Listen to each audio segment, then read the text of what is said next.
Just come to the fight and you'll see.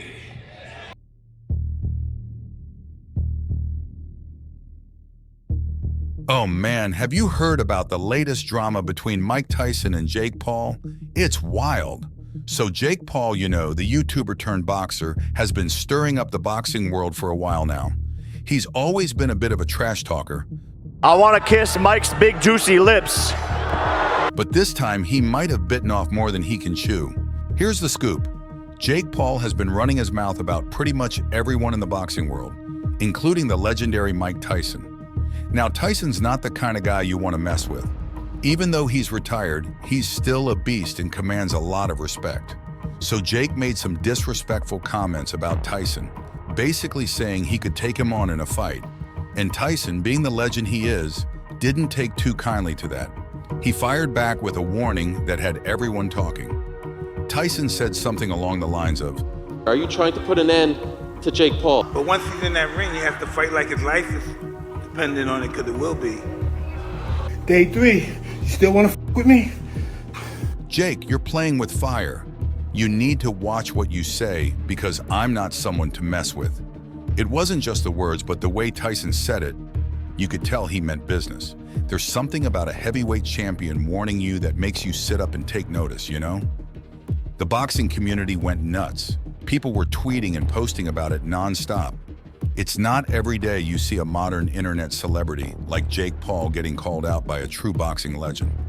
Tyson's warning was like a wake-up call for Jake, reminding him that there's a big difference between entertaining people with fights and stepping into the ring with someone who's been a dominant force in boxing history.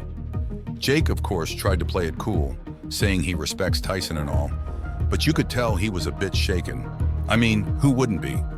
Tyson's reputation precedes him. Even at his age, Tyson's punches are still something to be feared. So now everyone's waiting to see what happens next. Will Jake back down and apologize? Or will he keep pushing his luck?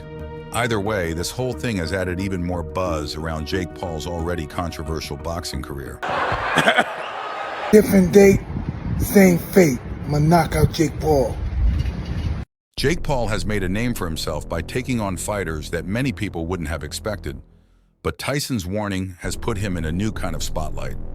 The younger generation, who maybe didn't grow up watching Tyson in his prime, are getting a crash course in why he's such a legend.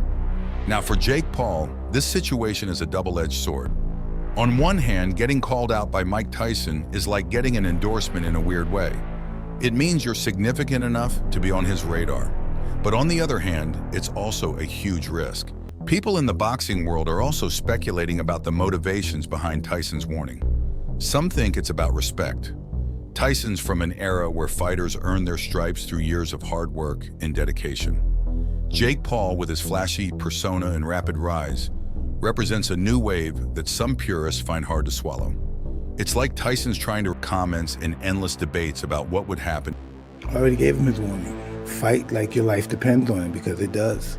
I'd be remiss if I don't start with you, my man. Living legend, who would have thought you fighting on Netflix in a fight that spans 4 generations? It's an unbelievable thing. Can you explain to the public, explain to the world why this intrigued you, why you ultimately said yes to a fight against Jake Paul?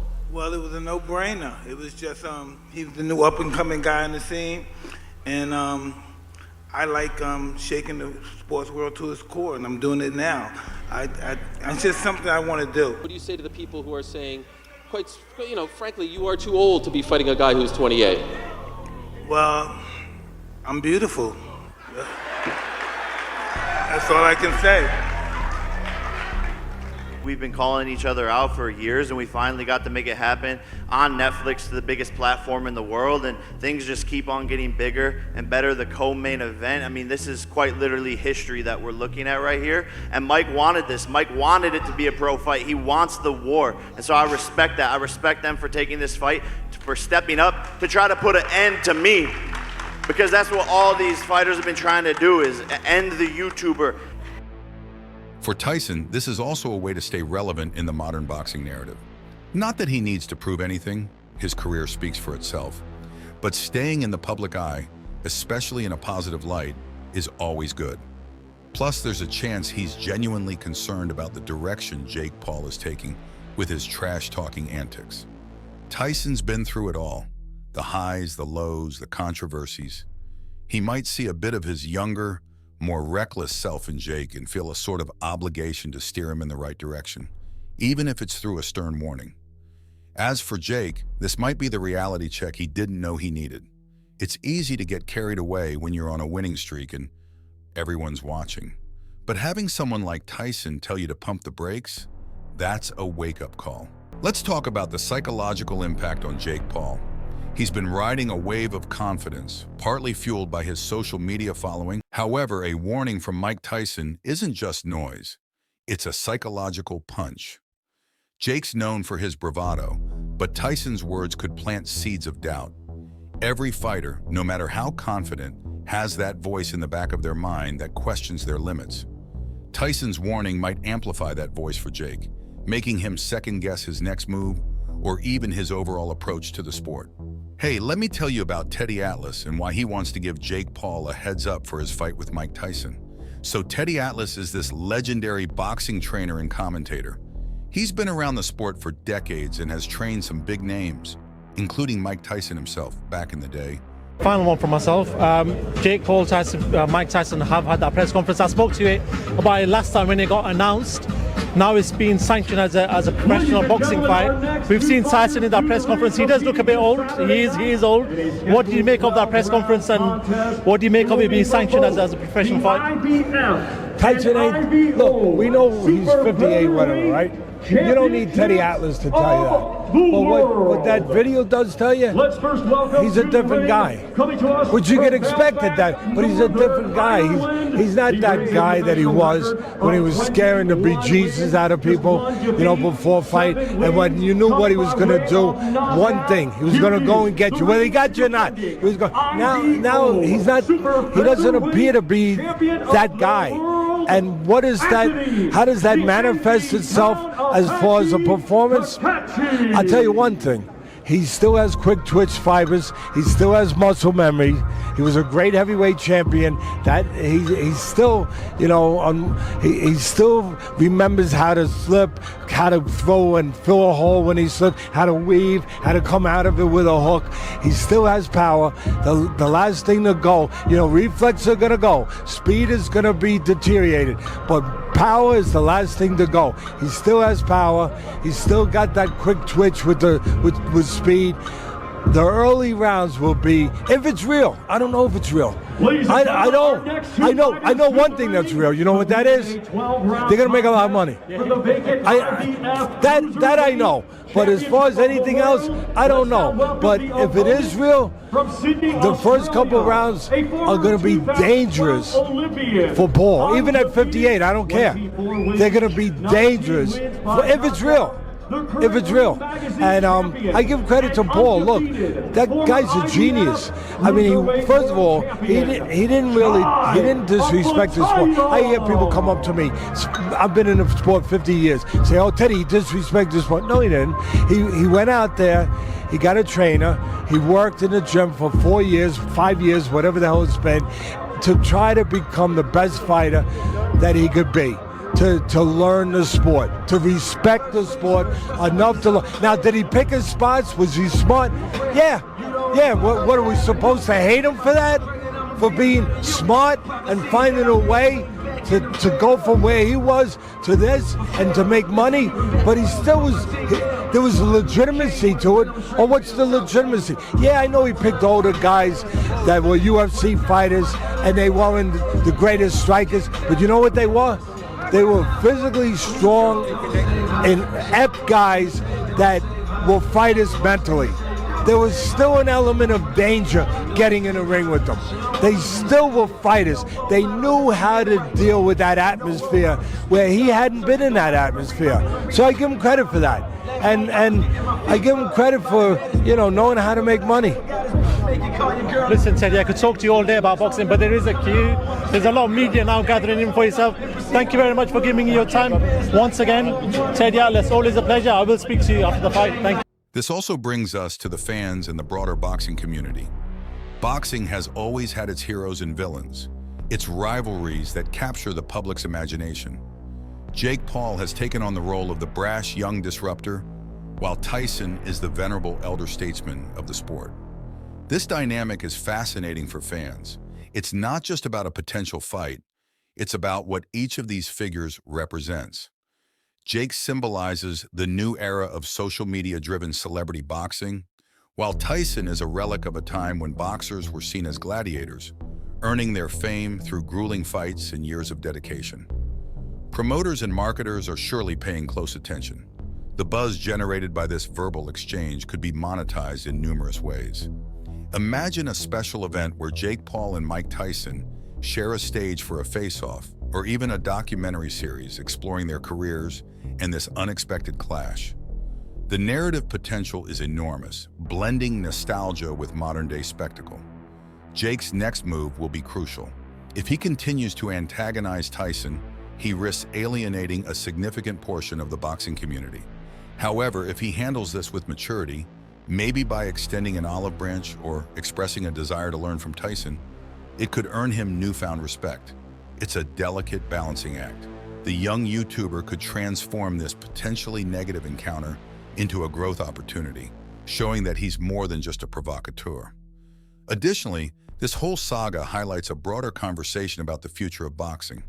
The sport has been evolving, with YouTubers and celebrities bringing in a new audience.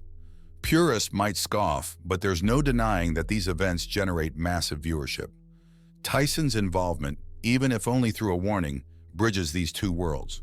It's a nod to the past while acknowledging the present and future. And let's not forget about the other fighters watching this unfold. Current boxers, both veterans and up-and-comers, are likely observing Jake's response to Tyson. How he handles this situation could influence their perceptions of him and even dictate future matchups. Respect in boxing is earned in the ring and through interactions like these. A respectful, measured response could open doors to bigger fights and greater challenges, while a flippant or dismissive attitude could close them. In essence, this isn't just a simple beef between a retired legend and a rising star. It's a microcosm of the tensions and transitions happening in the boxing world today. It's about respect, legacy, and the ever-changing landscape of the sport. Tyson's warning has set the stage for a dramatic next chapter in Jake Paul's career, and everyone, from fans to fighters to promoters, is eagerly waiting to see how it all unfolds. The sentiment seems to be that, Jake. Every person that I speak to who's around kind of my age says, I hope Mike Tyson, for lack of a better word, beats you the hell up, right? I mean, just like completely ends your boxing career. Do you sense that sentiment from the public as well? For sure, I think it's 50-50, you know? I truly believe that there's a lot of people who, see me as an arrogant asshole, which I can be sometimes, but I'm just having fun and entertaining the world, and I do think that the older generation wants people to see Mike knock me out, but at the end of the day, I also have the kids, the middle schoolers, the high schoolers, the college students rooting for me and want to see me and Mike. What about this deal with Netflix? How did this come about? Unprecedented, never before. This is their first entry into the world of live combat sports. How did you and Nikisa get it done? Yeah, look, it's most valuable promotions that have been changing the game since we came into the promotional business, and we just continue to level up and do things differently and see gaps in the market that no one else has identified. And we wanted to work with Netflix. They liked the idea and see the vision in what we're building, what type of events we can put on. And this is quite literally the biggest fight of the 21st century because of the fact that it's Mike Tyson versus me, but also the fact that it's in 700 million households, Netflix, for free for everyone who's a subscriber to watch. Tremendous stuff, and of course The question of whether Mike Tyson is genuinely serious about knocking out Jake Paul is a fascinating one. To really get into it, we need to consider a few different angles: Tyson's current mindset, his past behavior, and the context of the situation. Looking at the broader context, underlying motivations, and potential implications for both the fighters and the sport of boxing. Mike Tyson's warning to Jake Paul didn't come out of nowhere. It's rooted in a combination of Tyson's deep respect for boxing, his personal experiences, and the way he perceives Jake's approach to the sport. Tyson, having lived through the peaks and valleys of a storied career, understands better than most what boxing demands from its practitioners. For him, the sport isn't just about physical prowess, but also about discipline, respect, and a deep understanding of its traditions and history. The implications of Tyson's warning extend beyond just Jake and Tyson. They speak to a broader tension within the sport as it grapples with new influences from social media and celebrity culture. Jake Paul represents a new wave of boxers who bring a different kind of visibility to the sport. While this has benefits, such as attracting new audiences, it also raises questions about what it means to be a boxer in this new era. Tyson's warning can thus be seen as a defense of boxing's core values. It's a reminder that despite the changing landscape, the essence of the sport remains the same. It's about hard work, respect, and a deep understanding of the craft. Tyson's words are a call to maintain these values even as the sport evolves. In the end, Tyson's warning to Jake Paul is a significant moment in the ongoing story of modern boxing. It highlights the clash between tradition and innovation, respect and bravado, and serves as a reminder of the enduring values that define the sport. For Jake, it's a moment to reflect and potentially recalibrate his approach. For Tyson, it's an opportunity to impart his wisdom and protect the sport he loves. And for the boxing world, it's a moment to consider how to balance the old and the new, ensuring that the sport continues to thrive while honoring its rich history. I don't know if he's in his prime. He's fat. He should be lean and mean. He's fat and funky. I saw him with his shirt off the other day. He's fat. I thought, did you start training already? He's not gonna win. Nigga, he can't even knock out Nick Diaz. Nick Diaz is 40 pounds. How he gonna knock me out? What's the other guy? Anderson Silva. He didn't knock those little guys. How he gonna knock me out? Who did he knock out? Who did he knock out? Little children. He didn't knock out, never knocked out a real man. Come on. Hey, look, he's right. I can't stand here and say I did those things, but what I promise to the people is I will be put to sleep and he will feel my power, and I will go down as the man who put Tyson to sleep for the last time. I mentioned many details of this saga, but there's something else very huge that is happening in the wait for this fight. So check out this deep dive where I'll tell you other rumors that are buzzing in the boxing community. You will learn new shocking claims that are attracting people's attention. Click on the screen to watch the deep dive, and thanks for watching this video.